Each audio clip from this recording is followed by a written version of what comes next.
Hello, friends and family from around the world. This is Mike with Daily Events Worldwide, and we are on June 28th, 2025. Welcome to another surviving day on the planet, and welcome to the Daily Do, giving you your space weather update as well earthquakes, volcanoes, and world weather. This is showing the last 48 hours of imagery on our sun as we had that big plasma filament stretching from the surface. You can see on the top right-hand corner of the sun and as well bottom right-hand side about the same opposite side direction with those tall plasma filaments. Noting here the last 48 hours incoming, we do have coronal hole and as well active sunspot regions turning into view, one of them growing and moving very quickly. Here's a look at outgoing. This is where we're seeing those large plasma filaments first in the southern hemisphere and then in the northern hemisphere, as they are interacting with each other, making our sun look kind of like a baseball.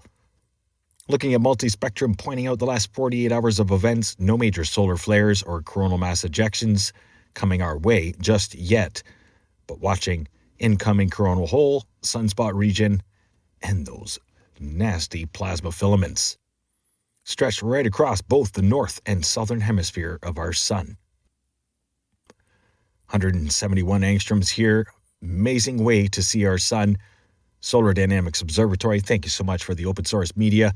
Mixed here with daily events worldwide.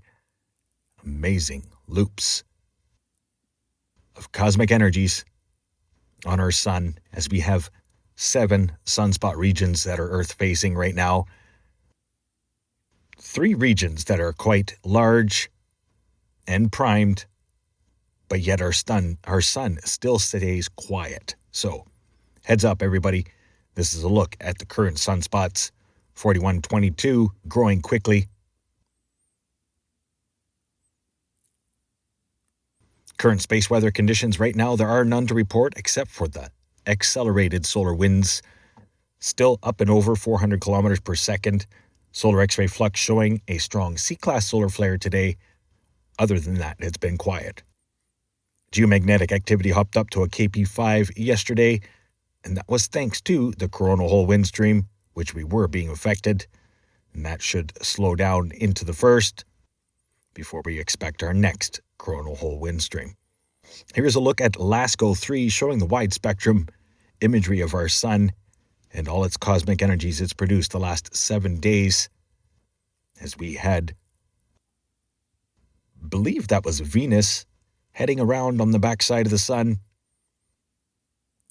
and peeking back around on the 27th.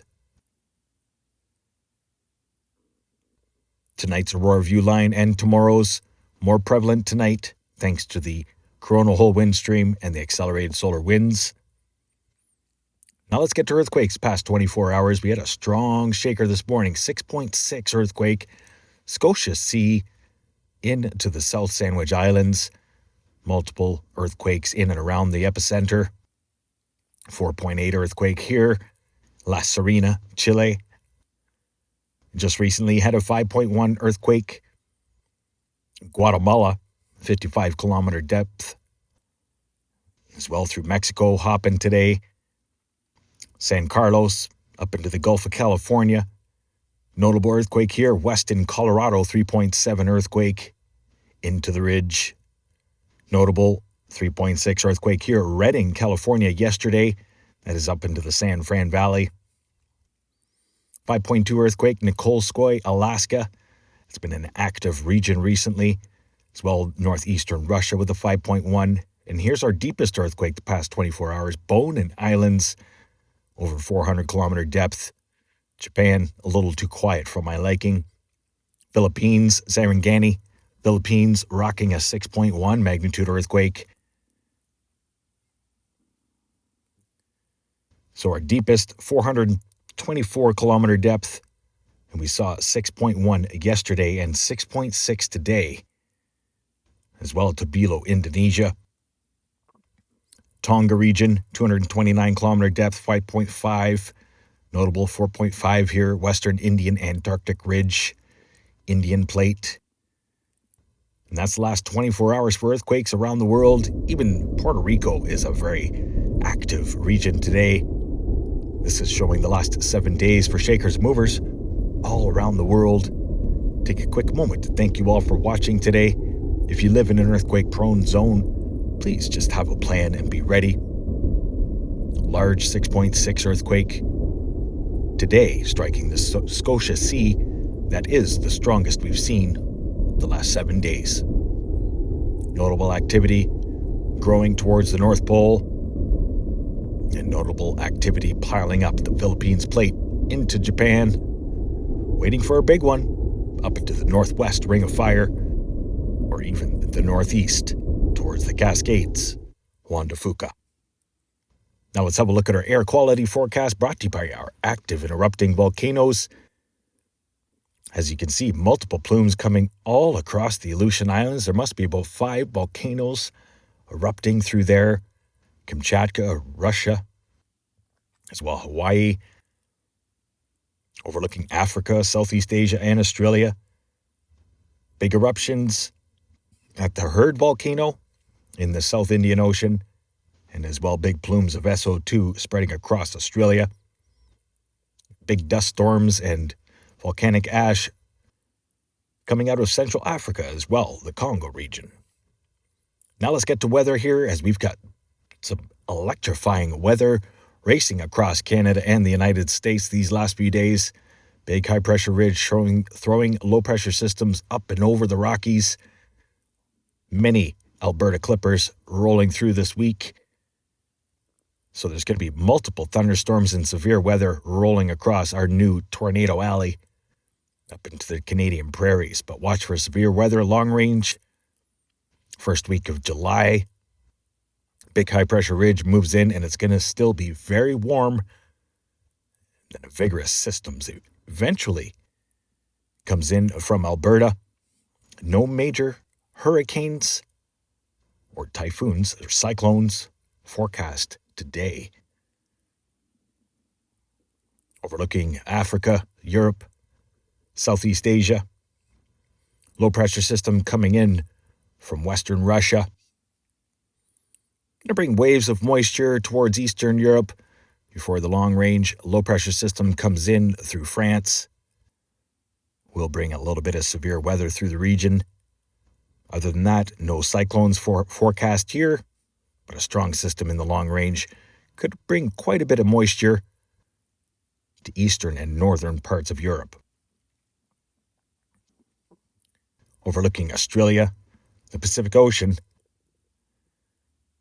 Pretty dry and cooler weather hanging around lower parts of Australia.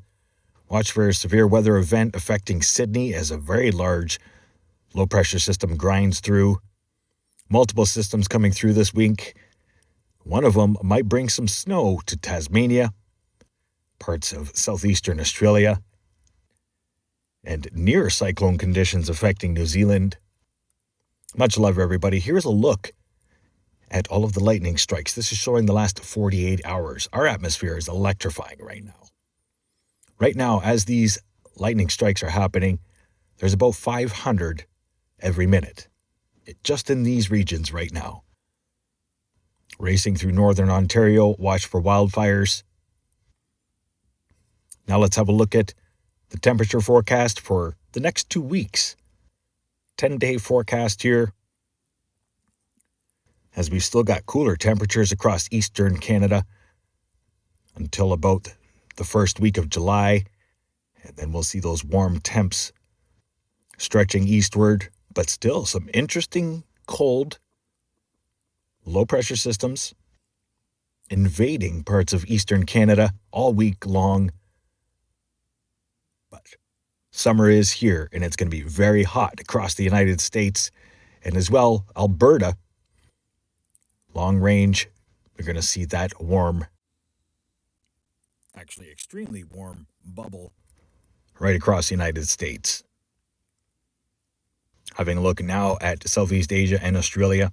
Cooler temperatures dominant in the southern hemisphere right now as they're going through winter. But look in the northern hemisphere, higher elevations. Still some very cold temperatures through Mongolia, Tibetan Plateau. Here's a look at satellite imagery showing North America as we've had a wild week of weather. Low pressure system grinding through western parts of the Gulf of America.